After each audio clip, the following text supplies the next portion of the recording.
ಯಾರವರು ಈ ಅಂಬಾನಿ ಅನಿಲ್ ಅಂಬಾನಿ 2005 ಬೇರೆ ಬೇರೆ ಆಗಿದ್ದಾರೆ ಆಮದು ಬೇರೆ, ಆದರೆ ಇಬ್ಬರು ಅಣ್ಣ ತಮ್ಮ ಒಬ್ರಿಗೊಬ್ರು ಅಂತರಂಗದವಾಗಿ ಸಹಾಯ ಮಾಡುವಂಥ ಜನ ಇದ್ದಾರೆ. ಅದಕ್ಕೆ ಇಷ್ಟು ಸುಲಭವಾಗಿ ಇವರು ಬಿಟ್ಟುಕೊಡೋದಿಲ್ಲ ಅನ್ನುವಂಥ ಮಾತಿನ ಜೊತೆಗೆ 140 ಎಂಪಿಗಳು ಖರೀದಿ ಮಾಡಿ ಈ ನಮ್ಮ ಕಾಂಗ್ರೆಸ್ ಸರ್ಕಾರವನ್ನು ಆರಿಸ್ತರುವಂಥ ಪ್ರಯತ್ನ ಮಾಡ್ತಾ ಇದ್ದಾರೆ ಅನ್ನುವಂಥ ಒಂದು ದೊಡ್ಡ ಗಂಭೀರವಾದ ಆರೋಪ ಕೇಳಿ ಬರ್ತಾ ಇದೆ. ಇದರಿಂದಾಗಿ tug of war in between of Modi and corporates.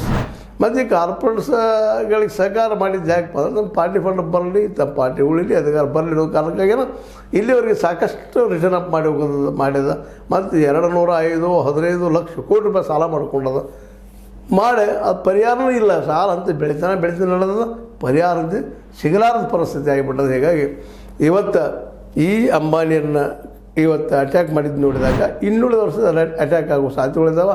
ಮತ್ತು ಅವ್ರು ದೇಶ ಬಿಟ್ಟು ಹೋದರೂ ಯಾರು ಕೆಲವು ಸ್ಥಿತಿ ಹೋಗಿಲ್ಲ. ಎಲ್ಲರೂ 10,000 50,000 ಲಕ್ಷ ಕೋಟಿಗಟ್ಟಲೆ ಗಳಿಸಿದವರು ಇದ್ದಾರೆ. ಹೀಗಾಗಿ ಈ ಒಂದು 10 ವರ್ಷಗಳಲ್ಲಿ ನಮ್ಮ ಮೋದಿಯವರು ಈ ಕಾರ್ಪೊರೇಟರನ್ನು ನಂಬೆ ಮೋಸ ಹೋದ್ರ ಅಂತ. ಯಾಕಂದ್ರೆ ಕಾರ್ಪೊರೇಟ್ಗಳು ಭಾಳಷ್ಟು ಮಾತಾಡಿರ್ತಾರೆ, ನಾವು ನೌಕರಿ ತಯಾರು ಮಾಡಿ ಕೊಡ್ತೀರಿ, ಯಾವಾಗ ಮಾಡ್ತೀವಿ, ಈಗ ಮಾಡ್ತೀವಿ. ಬರೋ ಸಣ್ಣ ಲ್ಯಾಂಡ್ ಡೀಲರ್ಗಳು ಯಾವ ರೀತಿ ಮಾತಾಡ್ತಿರ್ತಾರೆ ನೋಡ್ಬೇಕು ನೀವು.